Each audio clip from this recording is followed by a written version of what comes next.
নমস্কার বন্ধুরা, আজকে আবার চলে এলাম নতুন আরেকটা ভিডিও নিয়ে। আর আমার এই নতুন ভিডিওতে তোমাদের অনেক অনেক স্বাগত জানাই। তো বন্ধুরা, এখন কিন্তু আবার বৃষ্টি হচ্ছে প্রায় প্রতিদিনই। এক তো শরীর ভালো না, অন্যদিকে বাগানে কোনো সবজি নেই, তারপর আবার বৃষ্টি হচ্ছে, তো ভিডিও বানানো একদম মুশকিল হয়ে গেছে।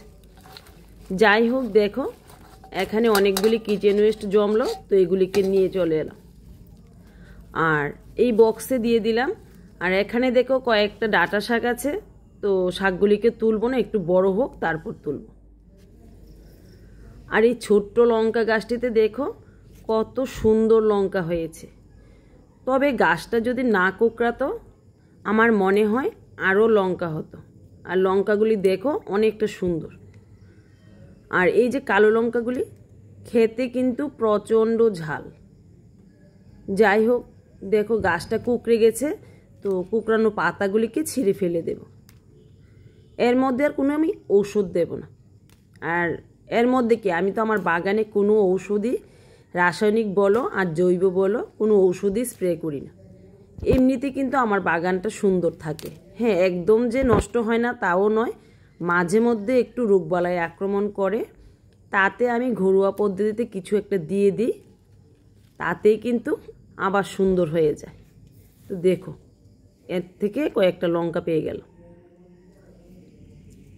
আর দেখো আমরা কত যত্ন করে বীজ ফেলি, সেগুলি থেকে কিন্তু চারা হয় না। আর এমনিতে দেখো কিচেন ওয়েস্টের সাথে ফেলে দিলাম, হাজার হাজার চারা হয়েছে। তো দেখা যাক এইগুলি থেকে রাখা যায় কিনা। তো বন্ধুরা, আগে যে কতগুলি আম গেন্দার কাটিং দিয়েছিলাম সেগুলি তো গাছে পরিণত হয়ে গেছে, তো সেইগুলিকে এই যে বস্তাগুলিতে দিয়ে দিলাম। সেটা আর ভিডিওতে তুললাম না, কারণ বৃষ্টি চলে আসলো আর মোবাইলটা নিয়ে বৃষ্টির মধ্যে থাকাই যাচ্ছিল না, তো সবগুলি এখানে দিয়ে দিলাম। আর এখানে দেখো আবার কিছু আম গেন্দার কাটিং নিয়ে আসলাম, এইগুলিকেও আজকে একটা বা দুইটা বক্সে মিলিয়ে লাগিয়ে দেব। তো অন্য বছর কিন্তু আমার প্রচুর আম গেন্দার চারা হয়ে থাকে, তো আমার আর কাটিং লাগানোর কোনো প্রয়োজন হয় না। এবছর বেশি একটা চারা হয়নি, 2-3টা চারা হয়তো আমার ছিল, তাও আমি অন্য কোথাও থেকে আনলাম। সেগুলি বড় হওয়াতে এই চারাগুলি থেকে আবার কাটি ছাদ বাগানে লাগিয়েছি। তার থেকেই দেখো অনেকগুলি গাছ হয়ে গেল আবার।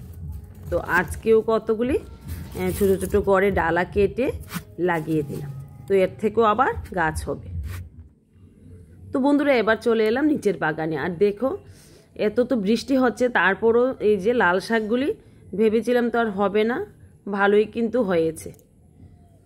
আর দেখা যাক এই বৃষ্টির মধ্যে এগুলি পেটে যায় কি না, না হলে তো আবার ফেলতে হবে।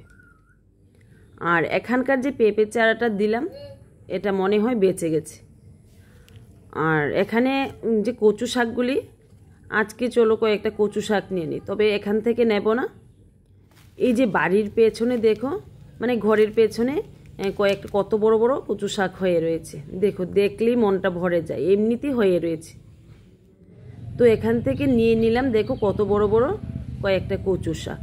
আর তোমরা নিজের চোখে দেখলে বিশ্বাস করতে কত বড় এক একটা। আর এখানে দেখো বন্ধুরা, নতুন গাঁদা ফুল গাছে সুন্দর ফুলও চলে আসলো। আর এই যে গত বছর আমি বীজ কিনে আনলাম লাই শাকের, একটা লাই শাকও হয়নি।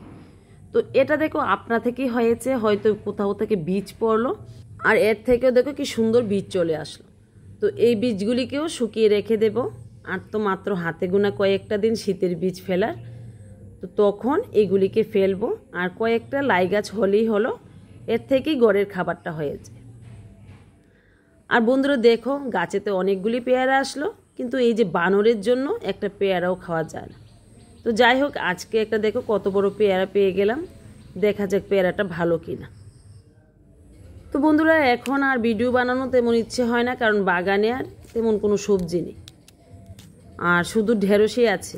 তো শুধু ঢেঁড়স দিয়ে কী ভিডিও বানাবো অনেক সময় ভাবি, তারপর আবার ভাবি না, কি বীজ ফেললাম, কি কি তুললাম, সবটাই তোমাদের দেখাই। এতদিন যখন তোমাদের সাথে শেয়ার করলাম, এখন আর কেন বসে থাকবো, এখনও তোমাদের সেগুলি দেখাই, যে বাগান থেকে বেশি না হোক একটু একটু হলো শাকসবজি আমি তুলি। তো দেখো আজকেও কিন্তু অনেকগুলি ঢেঁড়সই পেয়ে গেলাম। আর এখানে শিম গাছগুলি দেখো অনেকটাই ছড়িয়ে গেছে। আর এই শিম গাছগুলিতে শিম হতে আমার মনে হয় মাঘ মাস চলে আসবে। যাই হোক, যখন খুশি হোক, নিজের গাছের সবজি যখন হয়, যতটা হয় তাই ভালো। আর বাগানটাকে আস্তে আস্তে আবার আমি কমপ্লিট করে নেব। তো বন্ধুরা, মন খারাপ করলে হবে না, বসে থাকলে হবে না, একটু একটু করে বীজ ফেলতে হবে আর বাগানটাকে আবারও নতুন করে সাজিয়ে তুলতে হবে। আর দেখো আজকেও গাছ থেকে অনেক বড় একটা পেঁপে তুললাম, পাকা পেঁপে। আর দেখো হাতে আলগাতেই পারছি না, প্রায় 5 কিলো হবে। আর এত বড় পেঁপে আমি আগে আর তুলিনি, এই প্রথম। দেখো অনেকটা বড়, একদম লাউয়ের মতো। আর নিজের গাছের এত বড় পাকা পেঁপে খেতে যে কতটা মজা সেটা তোমাদের বুঝিয়ে বলতে হবে না। তাই বন্ধুরা, বাড়িতে একটা হলো পেঁপে গাছ লাগাও, আর সেই পেঁপেটার টেস্ট যে কত হবে সেটা তোমরা নিজে লাগালেই বুঝতে পারবে। তো ঠিক আছে, আজকের মতো ভিডিওটা এখানেই রাখলাম। দেখা হবে আগামী দিন আগামী ভিডিও।